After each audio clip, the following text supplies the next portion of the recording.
Hello everyone and welcome back to 10x. Today we will continue with our solutions chapter, lecture 3. तो पिछले video में हमने कहाँ तक पढ़ा था? हाँ, पहले वीडियो में हमने पढ़ा था इंट्रोडक्शन टू सॉल्यूशंस, फिर हमने कंसंट्रेशन यूनिट्स स्टार्ट किया था. दूसरे लेक्चर में हमने कंसंट्रेशन यूनिट्स ख़त्म किया था, जिसमें पार्ट्स पर मिलियन, फिर मोलारिटी, नॉर्मेलिटी, वो सब हो गया, हमने ख़त्म किया था. आज हम जो पढ़ने वाले हैं वो होगा सोल्यूबिलिटी. ये इतना हार्ड नहीं है, ईजी है, लेकिन ईजी चीज़ें हमको अच्छे से आनी चाहिए ताकि टफ चीज़ें आसान लगे हमको. तो आगे चलते हैं. सोल्यूबिलिटी बेसिकली होता क्या है? जब हम सोल्यूबिलिटी कहते हैं तो हमको सोल्यूबल क्या होता है वो हमको पता है कि हम अगर चीनी को पानी में घोल लेंगे तो वो घुल जाएगा, उसको हम लोग सोल्यूबल कहते हैं.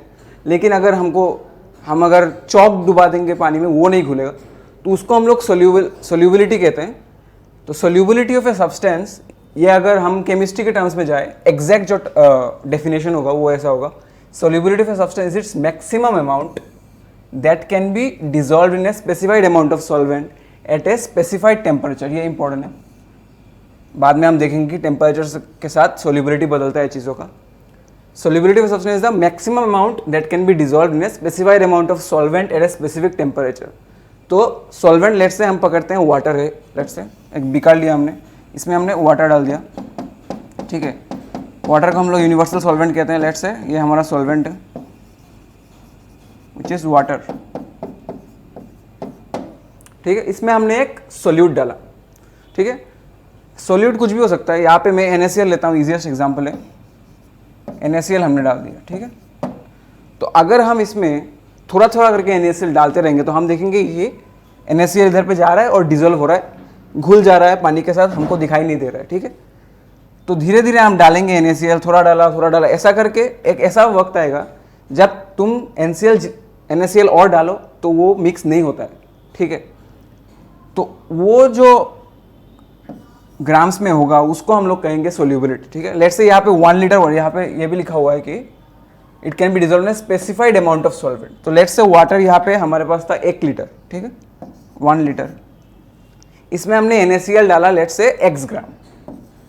तो x ग्राम अगर 1 लीटर में होता है, हमने थोड़ा सा ज़्यादा डाल दिया, ठीक है, x+1 कर दिया. उसके बाद से हम देखने लगे कि NaCl और डिजोल्व नहीं हो रहा है, वो ऊपर आके या फिर नीचे रह रहा है, ठीक है. तो उसको हम लोग कहेंगे कि हाँ, अभी ये सेचुरेटेड सॉल्यूशन हो चुका है, क्योंकि इससे ज़्यादा इस टेम्परेचर में इतने पानी में और नहीं डिजोल्व होगा, ठीक है. उसको हम लोग कहते हैं solubility. Maximum amount that can be dissolve in specified amount of solvent at a specific temperature, specified temperature. तो x ग्राम अगर हम 1 लीटर में डुबा सकते हैं तो इसको हम लोग कहेंगे, ये ग्राम्स में अगर हुआ तो इसको हम लोग कहेंगे NaCl का solubility in water at room temperature. Let's से for example room temperature 25 degree centigrade हम लोग कांस्टेंट लेते हैं, मतलब हम लोग स्टैंडर्ड लेते हैं. तो तब हम कहेंगे कि NaCl has a solubility of x gram per litre in water which is our solvent at 25 degree centigrade, ठीक है. इसलिए ये दोनों टर्म्स बहुत इंपॉर्टेंट है. Specified amount of solvent at a specified temperature, क्योंकि विद टेम्परेचर ये बदलता है. अगर आपको एग्जांपल देखना हो तो आपने देखा होगा कि जब आप शुगर को डालते हो पानी में तो जितना घुलता है वो, लेकिन अगर आप उसको हीट कर दोगे तो और भी ज़्यादा घुलेगा, ठीक है. तो विद टेम्परेचर हमारा सोल्यूबिलिटी चेंज होता है. तो वो हम बाद में देखेंगे कि सोल्यूबिलिटी डिपेंड्स ऑन व्हाट. तो फिलहाल के लिए हमको पता चल गया कि सोल्यूबिलिटी क्या होता है: maximum amount that can be dissolve in a specified amount of solvent, ठीक है. एक्चुअल में इसका वैल्यू इतना होता होगा शायद 360 ग्राम्स पर लीटर. 1 लीटर में 360 ग्राम NaCl मिलाया जा सकता है. उसके बाद और NaCl नहीं मिलेगा. इधर हमको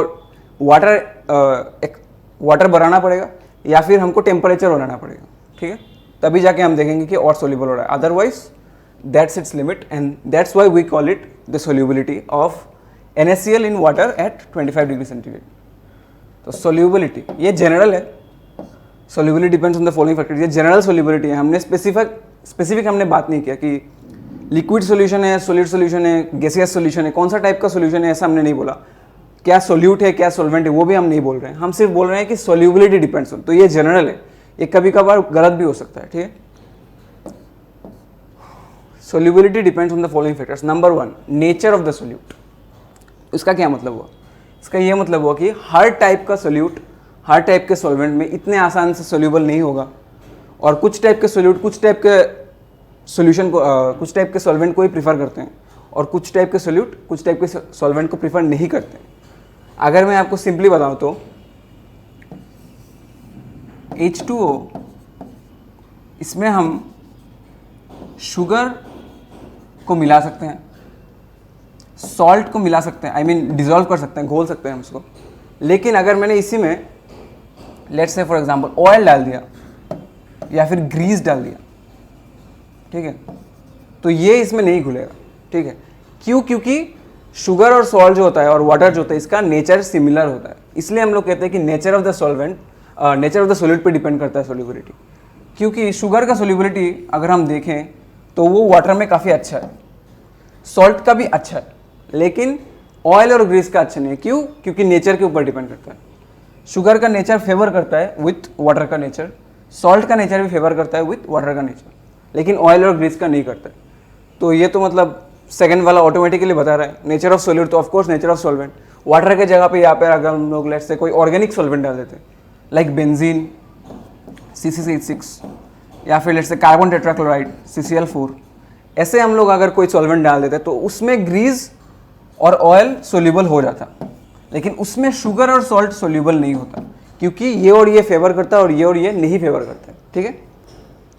तो इसलिए नेचर ऑफ सोल्यूट और नेचर ऑफ सॉल्वेंट पे डिपेंड करता है हमारा सोल्यूबिलिटी। फिर आता है तीसरा, जो कि सबसे इंपॉर्टेंट पॉइंट है, टेम्परेचर। जैसे कि मैंने बताया था पहले भी कि अगर हम टेम्परेचर को इंक्रीज करें, हम हर सोल्यूट के लिए नहीं, हर सॉल्वेंट के लिए नहीं, लेकिन एग्जाम्पल के तौर पे जब आप चीनी को पानी में घोलते हैं, ठीक है, लेट्स से यहाँ पे फिर से 1 लीटर पानी है, इसमें हमने शुगर को डिजोल्व किया, लेट्स से 20 ग्राम डिजोल्व हुआ, ठीक है। तो एक टाइम आएगा जब आप देखेंगे कि और शुगर डिजोल्व नहीं हो पा रहा है, ठीक है।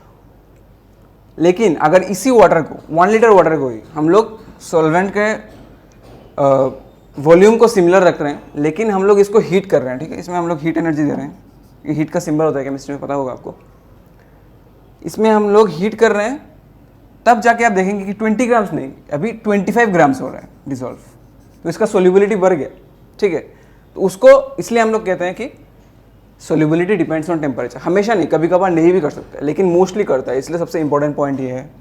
अगर यहाँ पे हम लोग लेट्स से 5 जूल्स हीट देते हैं तो जो होगा सोल्यूबिलिटी जितना बढ़ेगा, अगर हम लोग 10 जूल्स देंगे तो और भी ज़्यादा बढ़ेगा। तो with temperature it depends, the solubility depends on temperature, ठीक है। सिमिलरली प्रेशर भी, अगर इसी में हम लोग प्रेशर बढ़ा दें, ठीक है, तो ये इंक्रीज भी कर सकता है, डिक्रीज भी कर सकता है, लेकिन सोल्यूबिलिटी चेंज होगा, ठीक है। ये है मुद्दा बात कि प्रेशर और टेम्परेचर पे डिपेंड करता है सोल्यूबिलिटी। सो ये important point. In this chapter we will be studying solubility of solids and gases in liquids, ठीक है। जैसे कि पहले भी हमने कहा था कि इन this chapter will be only studying binary solutions.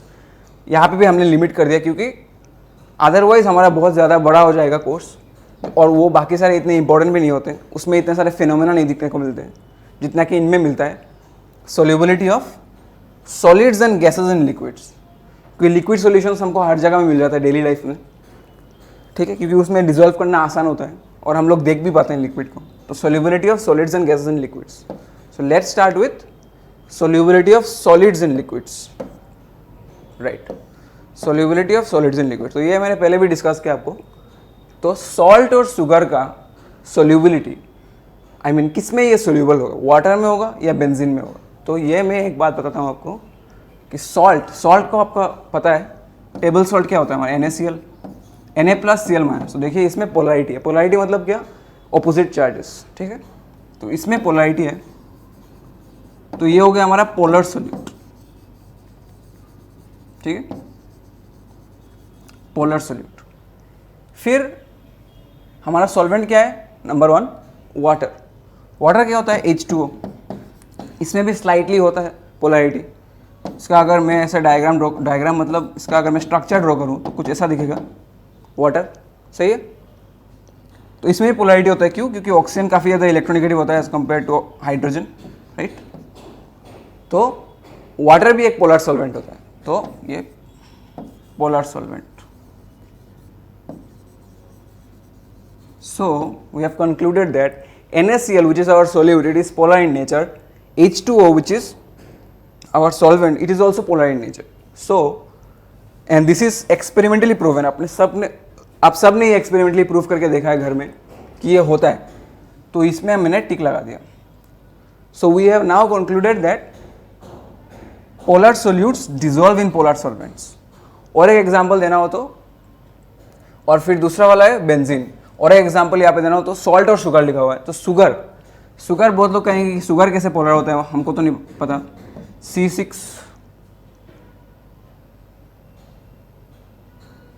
C12H22O11 ये होता है हमारा शुगर. सुक्रोज इसको हम कहते हैं, या फिर इसको आप फ्रुक्टोज भी कह सकते हैं. तो ये पोलर कैसे होता है ये आपको मिलेगा बायोमोलिक्यूल्स में. सिंपली अगर मैं बताऊं तो शुगर एक टाइप का कार्बोहाइड्रेट होता है. कार्बोहाइड्रेट में अल्कोहल ग्रुप होता है, और अल्कोहल ग्रुप ऐसा कुछ होता है. तो ऑक्सीजन उसका इलेक्ट्रोनेगेटिविटी करीब 3.5 होता होगा, एंड हाइड्रोजन का 2.1 होता होगा. तो इसमें भी पोलैरिटी है. देखिए इनमें भी इलेक्ट्रोनेगेटिव डिफरेंस है. तो इसमें डेल्टा नेगेटिव आता होगा और इसमें डेल्टा पॉजिटिव आता होगा. तभी इसमें भी हम कहते हैं कि sugar is also a polar solute. ठीक है, तो ये भी हम कंक्लूड कर सकते हैं कि this is also a polar solute. So we can conclude that polar solutes dissolve in polar solvents. अभी हम आते हैं दूसरे वाले में, बेंजीन. बेंजीन का फॉर्मूला क्या है? C6H6. स्ट्रक्चर भी हमको पता है.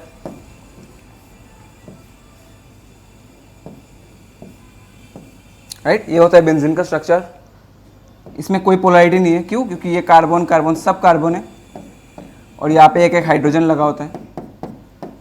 And we know that carbon and hydrogen दोनों का इलेक्ट्रोनेगेटिविटी ऑलमोस्ट सेम होता है. अगर कार्बन का अराउंड 2.2 होता है तो हाइड्रोजन का अराउंड 2.1 होता है. ऑलमोस्ट सिमिलर होता है. पोलैरिटी डिफरेंस नेग्लिजिबल है. ठीक है, तो इसको हम लोग कह सकते हैं नॉन पोलर सॉल्वेंट. ठीक है, सो benzene is a non polar solvent. इसमें पोलैरिटी नहीं है, मतलब प्लस और माइनस चार्जेस नहीं आते हैं. सो benzene is a non polar solvent. So salt and sugar will not dissolve in benzene. ठीक है, तो हमने क्या देखा कि polar solutes dissolve in polar solvents but don't dissolve in non polar solvents. ठीक है, तो अभी दूसरे में आते हैं नेप्थलीन. नेप्थलीन आपने नाम सुना होगा. स्ट्रक्चर में थोड़ा सा दिखा देता हूँ. ये भी ऑलमोस्ट बेंजीन के जैसा है.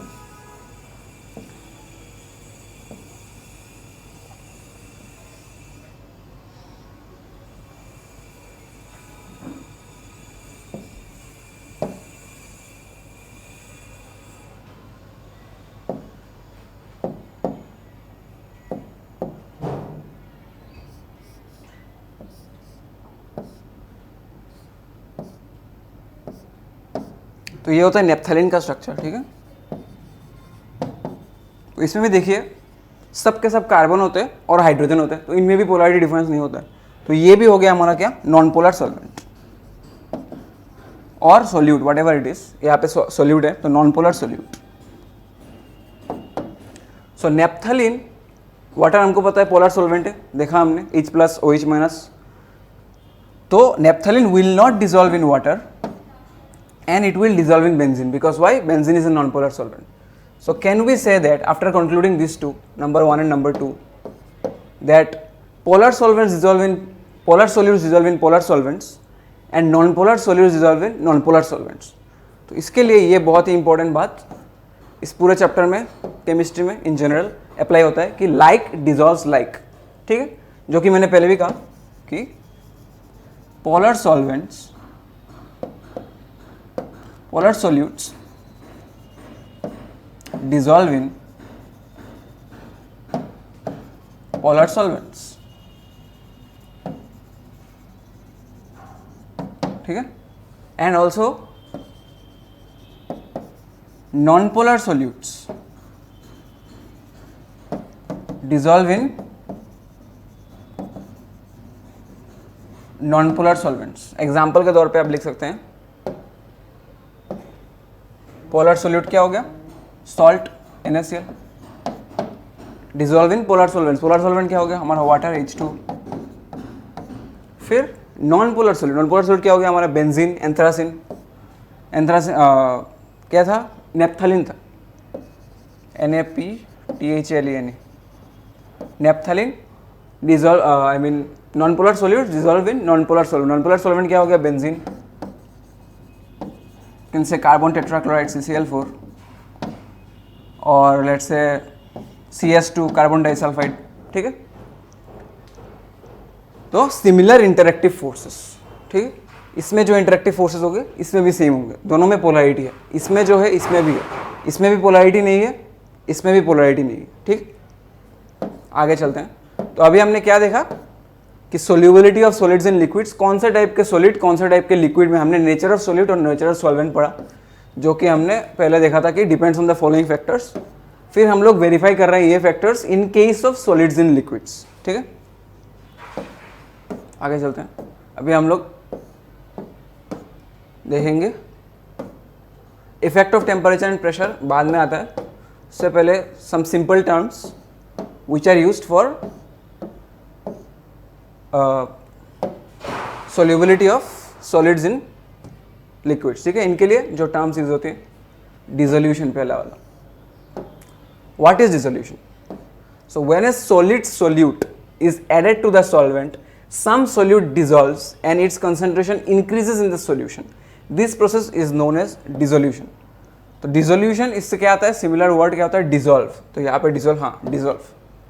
तो जब हम एक सॉल्यूट को एक सॉल्वेंट में डिसॉल्व करते हैं तो उस सॉल्यूट का कॉन्सेंट्रेशन, जो सॉल्यूशन बनता है, मैं थोड़ा सा दिखा देता हूँ यहाँ पे ड्रॉ करके. ये हमारा सॉल्वेंट है. ठीक है, इसमें हमने एक सॉल्यूट डिसॉल्व किया.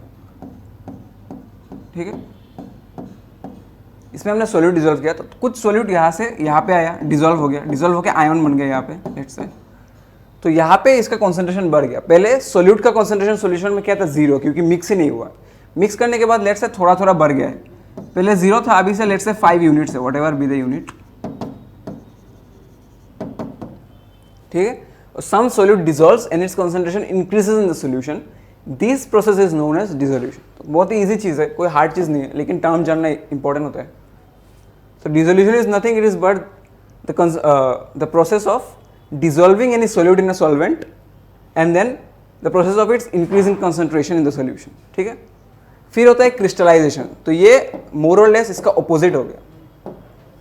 ठीक है, some solute particles in solution collide with the solute particles and get separated out of solution. This process is known as crystallization. फिर से वही ड्रॉ करता हूँ. अभी क्या हुआ? अभी कुछ सोल्यूट यहाँ पे है, कुछ सोल्यूट यहाँ पे आयन बन चुका है. लेट्स से ऐसा मैं आयन ड्रॉ कर रहा हूँ. ठीक है, दूसरे कलर से दिखाता हूँ. लेट्स से ये आयन है, ये ऑलरेडी सॉल्यूशन में चला जा चुका है, ये ऑलरेडी डिसॉल्व हो चुका है. तो ये आके इसको कोलाइड करता है. लेट्स से सरफेस पे है ये, ऐसे ये सरफेस पे है. ये ब्लू वाला आके ये रेड वाले को कोलाइड करता है. फिर ये क्या करता है? ये खुद फिर से सॉलिड फॉर्म में चला, मतलब सॉलिड फॉर्म में चला जाता है. तो उस प्रोसेस को हम लोग कहते हैं क्रिस्टलाइजेशन. क्रिस्टलाइजेशन मतलब क्रिस्टल फॉर्म करना. क्रिस्टल मतलब सॉलिड फॉर्म होता है. तो सॉल्यूशन से कुछ आयंस जाके कोलाइड करती हैं इनके साथ और फिर वो खुद सॉलिड फॉर्म में आ जाती हैं. तो उसको हम कहते हैं क्रिस्टलाइजेशन. तो मोर और लेस ये डिसोल्यूशन का ऑपोजिट प्रोसेस होता है. ठीक है, so crystallisation is nothing but some solid particles in solution collide with the solid state solid particles. ये सॉल्यूशन फेज में है, ये ब्लू वाला, ये आके कोलाइड करता है एक पार्टिकल के साथ जो सॉलिड स्टेट में, और ये खुद भी सॉलिड बन जाता है. ठीक है, इसका इन्फ्लुएंस इतना बड़ा है, ये खुद भी सॉलिड बन जाता है इसको देख के. And gets separated out of solution. This process is known as crystallisation. तो मोर और लेस डिसोल्यूशन और क्रिस्टलाइजेशन ऑपोजिट प्रोसेस है, एक को अपोज करते हैं. ठीक है, आगे चलते हैं. सैचुरेटेड सॉल्यूशन, ये काफ़ी इजी है, ये आपको बताने की ज़रूरत नहीं मेरे हिसाब से. सैचुरेटेड सॉल्यूशन मैंने पहले जब सोल्यूबिलिटी मैंने इनिशिएट किया था प्रोसेस, तब हमने बताया था कि सैचुरेटेड सॉल्यूशन क्या होता है कि हाँ, एक सॉलिड हम एक सॉल्वेंट में मिलाते हैं, सॉल्यूट को एक सॉल्वेंट में मिलाते हैं. एक पर्टिकुलर टाइम आता है जब हम देखते हैं कि इससे ज़्यादा सॉलिड और डिसॉल्व नहीं हो रहा है, नीचे रह जा रही हैं. हम देख रहे हैं जैसे कि सैंड को जब हम पानी में मिलाते हैं तो अब ऑटोमेटिकली सब नीचे चला जाता है, राइट. लेकिन अगर हम नमक को पानी में डालें तो वो डिसॉल्व हो जाता है. लेकिन विद टाइम हम ऐसे टाइम आएगा, एक नमक डालते डालते हम देखेंगे कि और ज़्यादा डिसॉल्व नहीं हो रहा है. तो उस टाइम पे हम कहते हैं एग्जैक्टली लेट्स से 36 ग्राम पर मोल, ग्राम पर लीटर 36 ग्राम पर लीटर होता है solubility of NaOH, let's say example के तौर पे, मुझे नहीं पता एग्जैक्ट क्या होता है। तो हमने क्या किया, एक बीकर लिया, उसमें वाटर डाल दिया, उसमें हमने एग्जैक्टली 35 ग्राम्स डाल दिया, 36 नहीं 35 ग्राम, 1 लीटर है वाटर, 35 ग्राम NaOH डाल दिया हमने। तो ये अभी क्या है, अभी तक ये अनसेचुरेटेड है, इस यहाँ पे जो अनसेचुरेटेड लिखा हुआ है अभी तक ये अनसेचुरेटेड है, इसका सेचुरेशन कंप्लीट नहीं हुआ, लेकिन मैंने एक और ग्राम डाल दिया, अभी ये 36 ग्राम हो गया। अभी ये एग्जैक्टली सेचुरेटेड सॉल्यूशन है, but at a particular temperature, let's say this is room temperature 25 degree centigrade. So इस टेम्परेचर पे हम कह सकते हैं कि ये सेचुरेटेड सॉल्यूशन बन चुका है। लेकिन कुछ देर पहले जब इसमें 35 ग्राम्स था, then it was an unsaturated solution. ठीक है, सुपर सेचुरेटेड सॉल्यूशन शायद एनसीईआरटी में नहीं है, लेकिन स्पेशल केस होता है, इजीली बताने की कोशिश करता हूं मैं।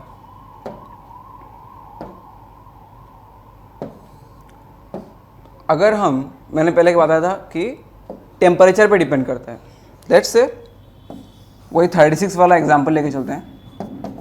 ये 1 लीटर है, इसमें हमने 36 ग्राम NaOH डाल दिया, तो अभी ये सेचुरेट हो गया।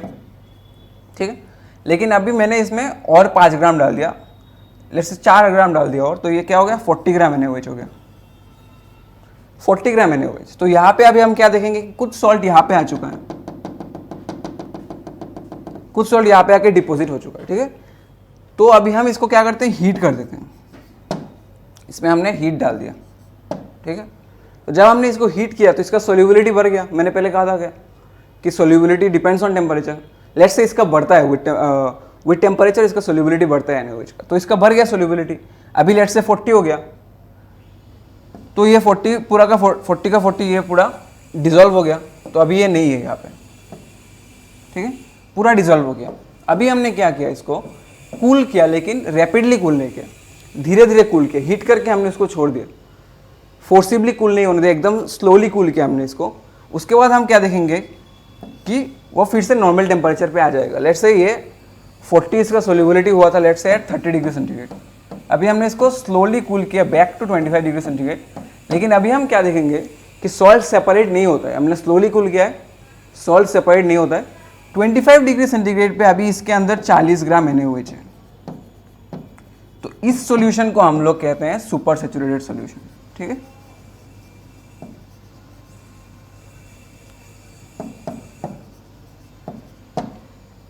इसका अगर मैं डेफिनेशन लिखूं simply,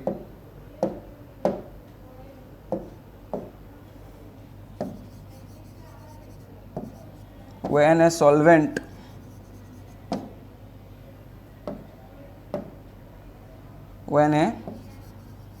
let's say solution has more solute, has more dissolved solute,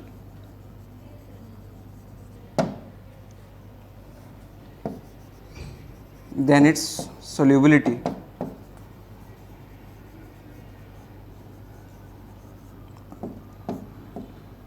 when a solution has more dissolved solute than its solubility at the same temperature,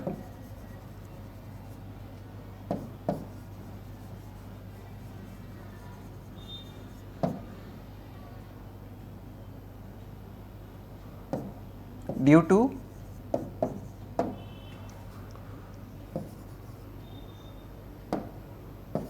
slow cooling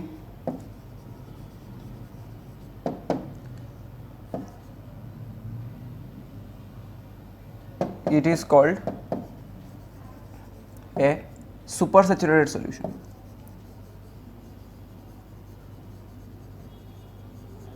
इससे बेटर डेफिनेशन आपको net में मिल जाएगा, लेकिन ये एक rough idea है। ठीक, हमने क्या किया, हमने देखा सोल्यूबिलिटी लेट्स से 36 ग्राम है इन 1 लीटर, हमने उसको 36 ग्राम डाला, फिर हमने 4 ग्राम एक्स्ट्रा डाल दिया, 40 ग्राम हो गया। फिर हमने उसको हीट किया to a higher temperature where it solubility is higher than 40 let's say, तो 40 ग्राम पूरा डिसोल्व हो गया। फिर हमने उसको स्लोली कूल किया, स्लोली कूल करने के बाद हमने देखा कि फिर से 25 डिग्री सेंटीग्रेड पे आ गया रूम टेम्परेचर पे, लेकिन उस टेम्परेचर में भी it holds 40 gram of dissolved NaOH, then the solution which is form we call it a super saturated solution. ठीक है, तो हमने देख लिया सैचुरेशन, फिर डायनामिक इक्विलिब्रियम। जो पहले मैंने कहा था उसको याद करो, डिसोल्यूशन एंड क्रिस्टलाइजेशन। डिसोल्यूशन क्या था कि when we add a solute to a solvent and we dissolve it, some of the solute get dissolved and its concentration increases in the solution, that is called dissolution. And let's say when some of the ions or particles in solution collide with some in solid form and they become solid again, then we call it crystallization. तो वो दोनों opposing है, मैंने पहले कहा था, उसी को हम लोग यहाँ पे देखते हैं। ध्यान से देखना, ये हमारा, मैं रेड से डिनोट करूंगा सॉल्वेंट, ठीक है, ये सॉल्वेंट है हमारा,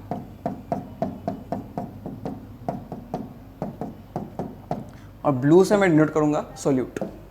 हमने इसमें सोल्यूट डाल दिया, ठीक है, ये सारे सॉलिड सोल्यूट है ये सब।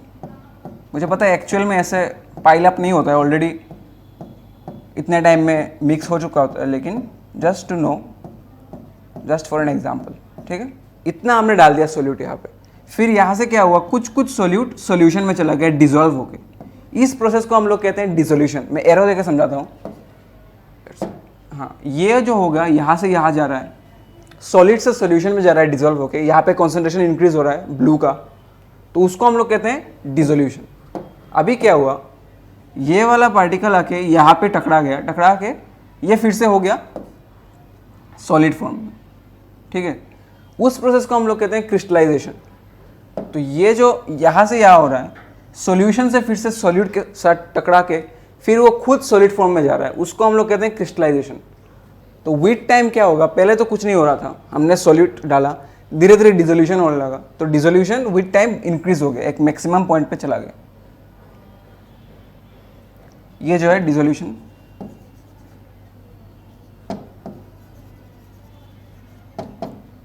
ये विद टाइम इंक्रीज किया, एक मैक्सिमम पॉइंट पे गया। ये विद टाइम, ये पहले नहीं था, तो जितना डिसोल्यूशन हुआ ये भी इंक्रीज करता गया, और ये दोनों एक एक को कैंसिल कर रही थी, ठीक है। तो क्रिस्टलाइजेशन, इसका नाम है क्रिस्टलाइजेशन।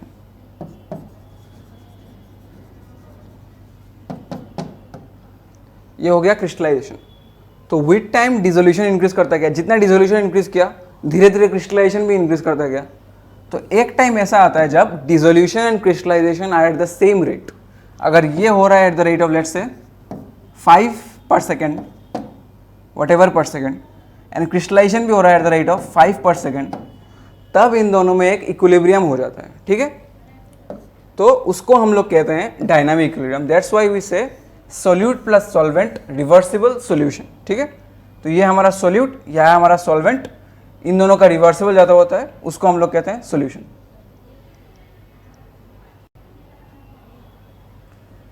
तो यहाँ पे solute plus solvent gives solution. ये सोल्यूट यहाँ पे डिसॉल्व किया, जिसको हम लोग कहते हैं डिसोल्यूशन, ये सॉल्यूशन में आया। सॉल्यूशन से फिर से कुछ पार्टिकल्स कोलाइड करके फिर से सॉलिड बन गई, उसको हम लोग क्या कहते हैं क्रिस्टलाइजेशन। जब ये दोनों प्रोसेस इक्वल रेट में, ये देखिए ये दोनों इक्वल रेट में हो रही थी, तब हमने कहा कि ये दोनों has reached a state of dynamic equilibrium. Steady equilibrium मतलब रिएक्शन का खत्म होना, कि और कुछ नहीं होगा। लेकिन डायनामिक इक्विलिब्रियम मतलब दोनों प्रोसेस हो रहे हैं, लेकिन दोनों इतने मतलब एग्जैक्टली इक्वल रेट में हो रहे हैं, तभी ये इसको कैंसिल कर देता है, क्योंकि ये यहाँ से यहाँ ला रहा था और ये यहाँ से यहाँ लेके जा रहा था, ठीक है। तो ये दोनों प्रोसेस क्या करती है, एक दूसरे को कैंसिल आउट कर देती है, तभी हमको दिखता है कि ये इक्विलिब्रियम में है। तो ये हो गया हमारा डायनामिक इक्विलिब्रियम, ठीक है।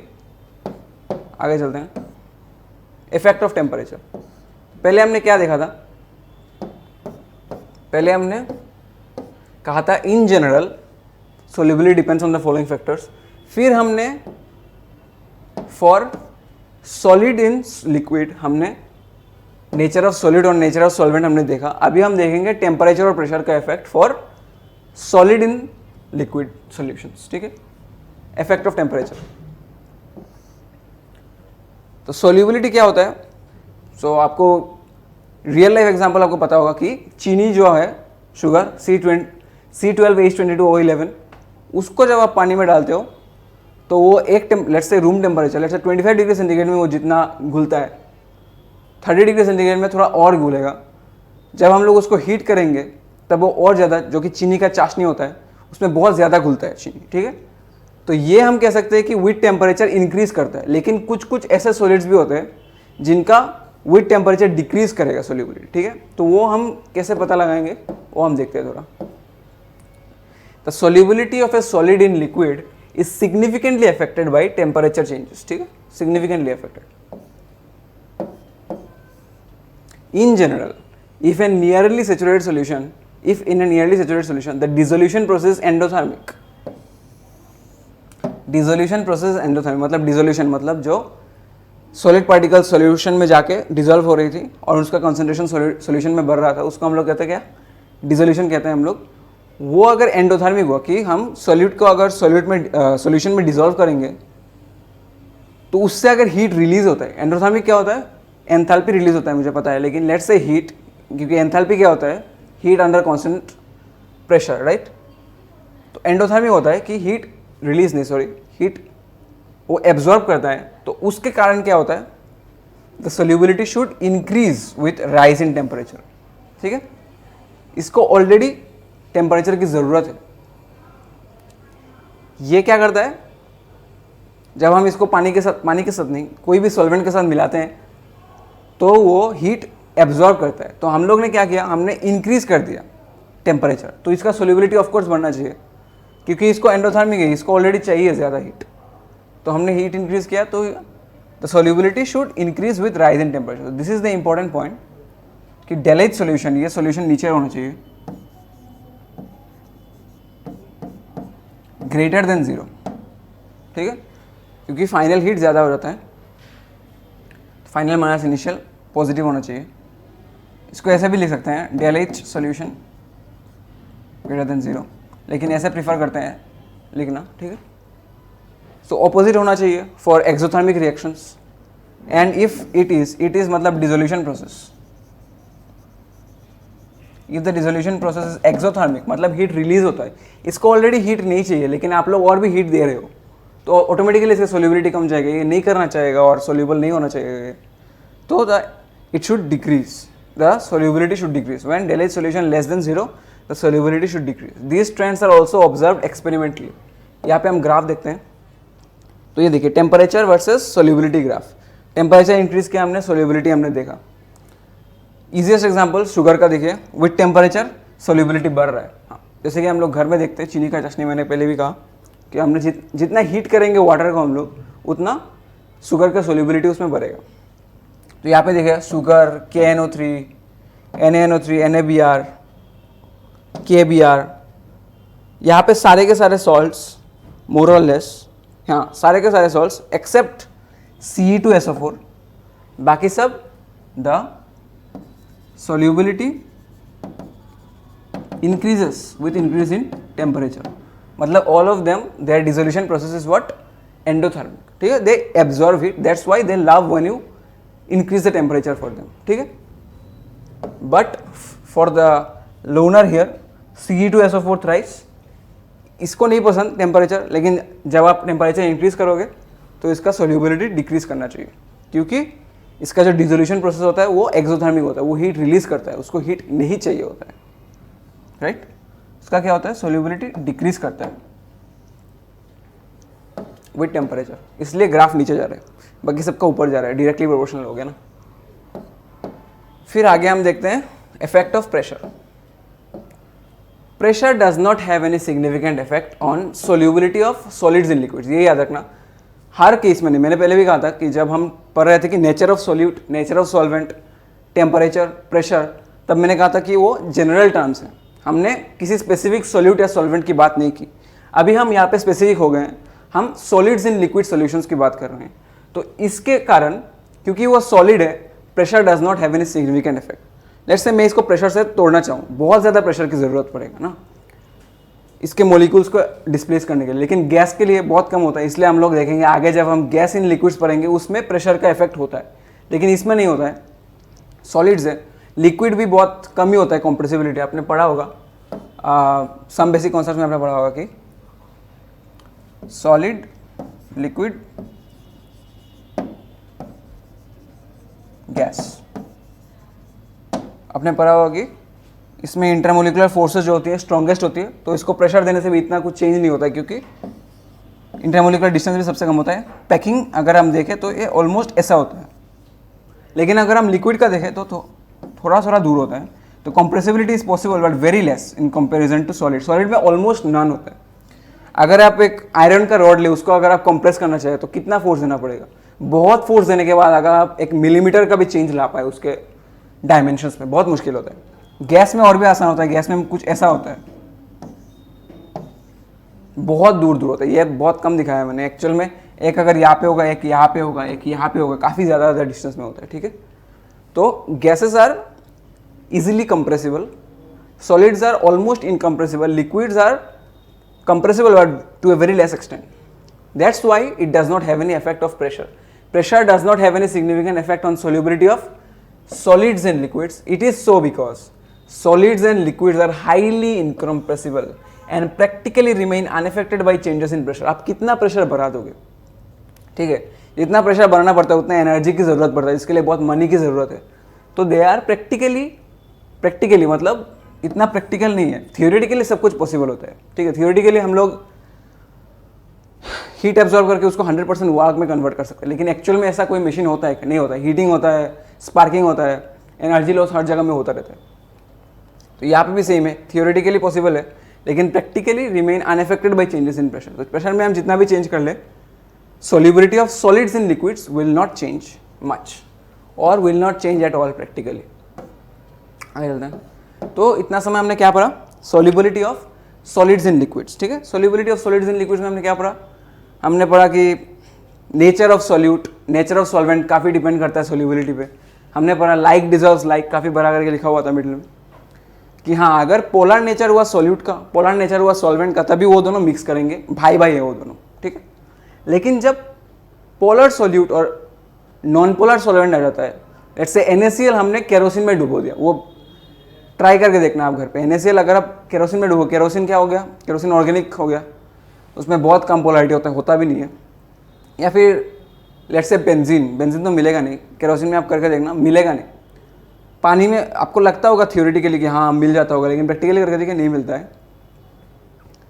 पानी में आसानी से घुल जाता है नमक, लेकिन अगर आप ऑर्गेनिक सॉल्वेंट लेंगे, फॉर एग्जांपल केरोसिन हो गया, बेंजीन हो गया, उसमें नहीं होता है, नहीं घुलता है। तो लाइक डिजॉल्व्स लाइक, वो हमने देखा nature of solute and nature of solvent. फिर हमने क्या देखा? टेम्परेचर। तो टेम्परेचर में क्या देखा हमने? डेलेज सॉल्यूशन, इंपॉर्टेंट।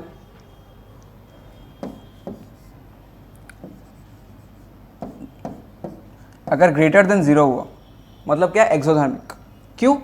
फाइनल कम है। हाँ, ग्रेटर देन 0 मतलब एंडोथर्मिक, सॉरी, क्योंकि फाइनल ज़्यादा होता है heat.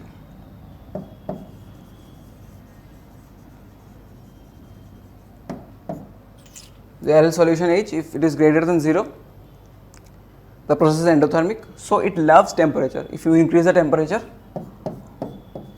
solubility will also increase. And what we saw for the other one, जो कि एक ही था, शायद Ce2SO4 thrice था।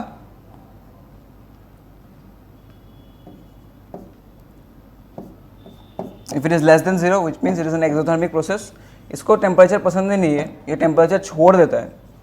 It releases temperature, that's why it is called exothermic reaction. So here if you increase the temperature, the solubility will decrease, or you can say that if you decrease the temperature, solubility will increase. That's why we saw the graph that the curve head was sloping downwards.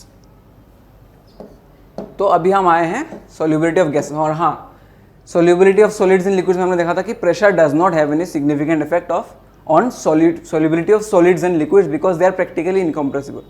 लेकिन यहाँ पे solubility of gases में हम लोग देखेंगे कि pressure का effect होता है। तो यहाँ पे बोलने की ज़रूरत नहीं है कि लाइक डिजॉल्व्स लाइक, क्योंकि सिमिलर है, ऑलमोस्ट सब में सिमिलर होता है कि हाँ लाइक डिजॉल्व्स लाइक, इसलिए मैंने यहाँ पे काफ़ी बड़ा करके लिखा था।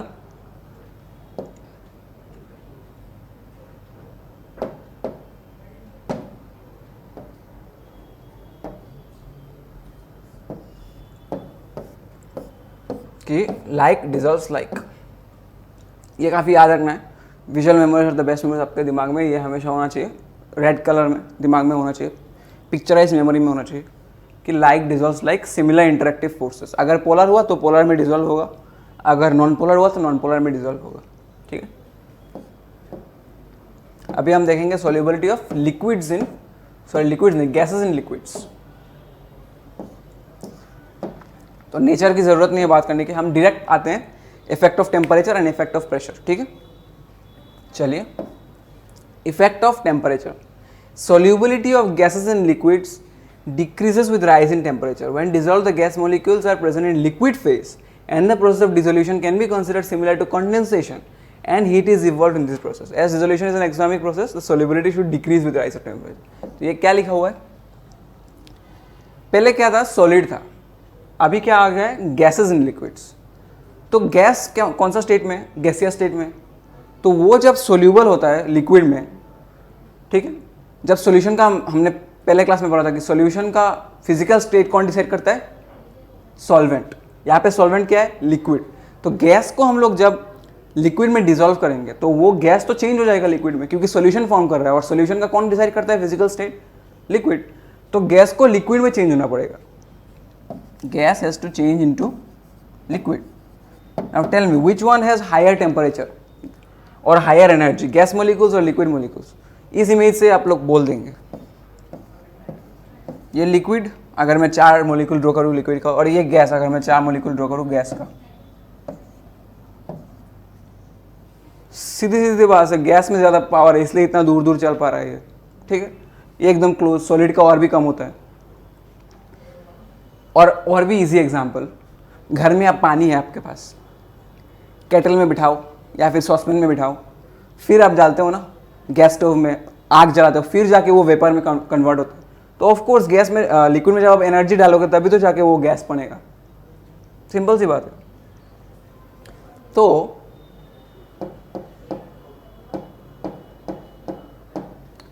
हम कह सकते हैं कि गैस से लिक्विड में जब वो आता है तब वो एनर्जी रिलीज करता है।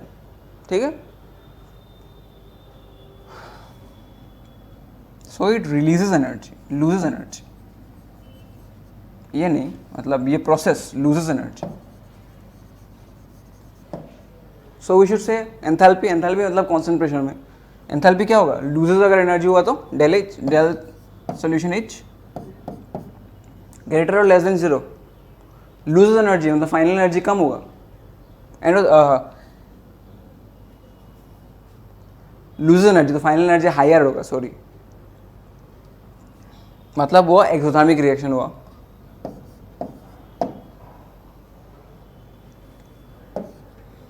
सही है, तो इसी कारण से सॉलिड से रिलेट करके सोल्यूबिलिटी शुड डिक्रीज। एंडोथर्मिक अगर होता, डेल सॉल्यूशन ग्रेटर देन 0 होता, तो हम कहते हैं कि solubility should increase. But here as we have seen del solution is less than 0 since it is getting converted from gaseous state to liquid state, which means it is losing energy, which means it is an exothermic reaction. So वही लिखा हुआ है यहाँ पे, solubility of gases in liquids decreases. क्यों? क्योंकि del solution less than 0 है, इसको टेम्परेचर नहीं पसंद, ये लूज कर रहा है एनर्जी। एनर्जी मतलब हीट लूज कर रहा है, heat is a form of energy. So इसको नहीं पसंद एनर्जी, लेकिन तुम इसको और भी दे रहे हो टेम्परेचर डाल के, नहीं होगा, ये डिक्रीज करेगा solubility. Decreases with rise in temperature, ये अच्छा हो गया। When dissolve the gas molecules are present in liquid phase and the process of dissolution, मतलब डिसोल्यूशन क्या होता था कि सोल्यूट को हमने सॉल्वेंट में मिक्स किया, वहाँ पे उसका कॉन्सेंट्रेशन बढ़ गया, वो हो गया डिसोल्यूशन। तो यहाँ पे जो डिसोल्यूशन है वो क्या हो रहा है? वो गैसियस स्टेट से लिक्विड स्टेट में आ रहा है, तो उसको हम लोग क्या कहते हैं? Condensation. Can be considered and similar to condensation, and heat is evolved in the process, जो कि मैंने किया, लूजेस एनर्जी मतलब रिलीज करता है energy, and heat is evolved in this process. As dissolution is an exothermic process, the solubility should decrease with increase of temperature. काफ़ी आसान था, पहले वाला अगर आप अच्छे से समझ जाते तो ये काफ़ी आसान था। तो वैसा ही होता है, पहले की चीज़ें जब आप अच्छे से पढ़ेंगे तभी जाके आगे आपको उतना ही फायदा होगा। इतना वैसा ही होता है केमिस्ट्री। केमिस्ट्री में बहुत ही कम टॉपिक होते हैं जो कि एक्सक्लूसिव होते हैं, कि आप बिना किसी पुराने चैप्टर पढ़ के आप नया पढ़ लो। ज़्यादातर चैप्टर क्यूमुलेटिव होते हैं कि हाँ मैंने अगर 1 पढ़ा है तो 2 में पढ़ पाऊंगा, 2 पढ़ा है तो 3 में पढ़ पाऊंगा। एनसीईआरटी के हिसाब से नहीं बोल रहा हूँ, मतलब केमिस्ट्री में एक लाइन होता है। फॉर एग्जाम्पल अगर आप केमिस्ट्री ऑर्गेनिक केमिस्ट्री पढ़ना चाहो और आपको जीओसी ना आता हो, जीओसी आपका क्लियर ना हो, तो कैसे आप रिएक्शंस करेंगे, कैसे आप रिएक्शन मैकेनिज्म लिख पाएंगे? आपको क्या पता कि होमोलाइटिक बॉन्ड फिशन क्या होता है, क्यों होता है, कितना इलेक्ट्रॉन एक एटम से दूसरे एटम में जाता है, आपको नहीं पता। इसलिए पुरानी चीज़ें पढ़ने बहुत इंपॉर्टेंट होती है केमिस्ट्री में। फिजिक्स में आपको मिल जाएंगे बहुत सारे सब्जेक्ट, ऐसे इलेक्ट्रिसिटी पढ़ने के लिए आपको मैकेनिक्स की कोई ज़रूरत नहीं है, मिनिमम नॉलेज शायद चाहिए भी नहीं। वेव ऑप्टिक्स पढ़ने के लिए आपको इलेक्ट्रिसिटी की ज़रूरत है, कोई ज़रूरत नहीं। इंडिविजुअल टॉपिक्स होती हैं, केमिस्ट्री में ऐसा नहीं होता है। केमिस्ट्री में आपको पुरानी चीज़ें चाहिए होती है, तभी जाके आपको नई चीज़ें भी समझ में आती है। Then let's come to effect of pressure. Here we see that pressure has an effect. Why? Because these are gases. Gases are compressible. The solubility of gases increase with increase of pressure. ठीक है? क्यों? क्योंकि जब हम increase करते हैं solubility को, हम उसको जब हम इंक्रीज करते हैं प्रेशर को, तब हम उसको और भी छोटे जगह में रख सकते हैं, तभी जाके सोल्यूबिलिटी बढ़ जाता है और भी ज़्यादा सॉल्ट आना चाहता है लिक्विड स्टेट में, मतलब सोल्यूशन फॉर्म करना चाहता है। ठीक है? सो इन जनरल ये हम सिर्फ एक लाइन में ख़त्म क्यों कर रहे हैं, क्योंकि इसको अब अगले लेक्चर में हम लोग बहुत बड़ा करके पढ़ने वाले हैं। ठीक है? हेनरीज लॉ नाम सुना होगा आपने, काफ़ी पॉपुलर है। इस चैप्टर का after colligative properties most important topic है। राउल्स लॉ वो सब छोड़ गया। सो अभी हम इसी में ख़त्म करने वाले हैं। उसके बाद अगले लेक्चर में हम लोग हेनरीज लॉ से शुरू करेंगे, एकदम अच्छे से पढ़ेंगे, हेनरीज लॉ के एप्लीकेशन देखेंगे, फिर हम जाएंगे वेपर प्रेशर, राउल्स लॉ वगैरह वगैरह। ठीक है? So effect of pressure on solubility of gases in liquids. The solubility of gases increase with increase of pressure.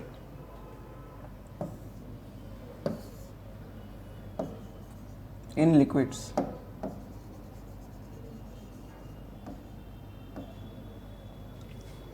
So Henry was the first to give a quantitative relation between pressure and solubility of a gas in a solvent, which is known as Henry's law.